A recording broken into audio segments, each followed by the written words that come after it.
Nebraska football's 68-0 win over Akron wasn't just impressive, it was historic.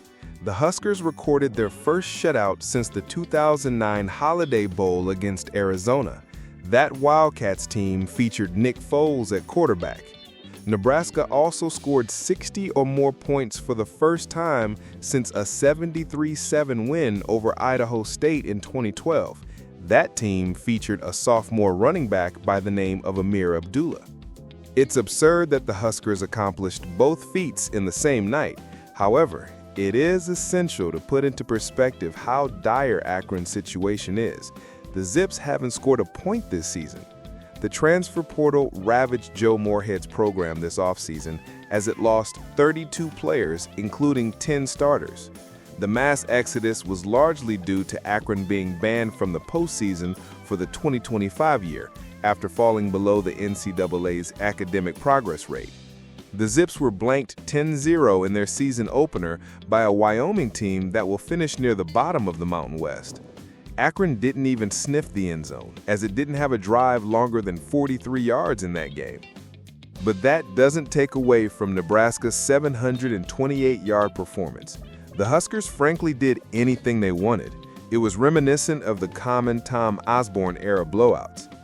Playing such a weak opponent didn't pose a challenge to Nebraska. However, it did allow Matt Rhule to showcase a group of players that will headline the future of the program. True freshman defensive lineman Cade Pietrek was one of the overall standouts.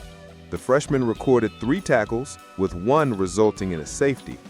Pietrek's performance will likely cement him as a rotational piece on the defensive line for the rest of the season. "I was disappointed we didn't play Cade more last week," Rhule said post-game. Husker fans also got their first glimpse at future signal caller TJ Lateef. The freshman went 6 of 7 and added 128 of the Huskers' 494 passing yards, the second most in school history. Lateef also used his legs to punch in a touchdown. Even though he came in when the game was in hand, Lateef showed poise that most freshman quarterbacks lack. It's cool watching him go out there and have fun. Day in, day out, we see each other every day, and just the constant grind. For him to have some success and all that work that he's put in pay off. Couldn't be more proud of him.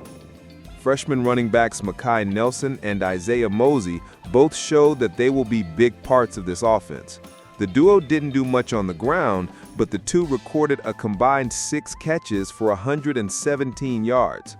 Mosey, a converted wide receiver, showed incredible balance and rumbled a few long screen passes. Nelson showcased his top-end acceleration by dusting a few Zips defenders on a 41-yard reception that led to him punching in a 1-yard score.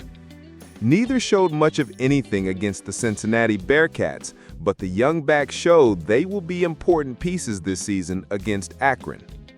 Redshirt freshman Quinn Clark also burst onto the scene with a 37-yard touchdown reception. The 6'5" speedster has been hyped by coaches, but finally had a chance to show his skills with the splash play. All over the field, Nebraska showed who was going to be making headlines a few years down the line. Although it would be nice to see the freshman ball out like this against a Big Ten opponent, the first glimpse was promising.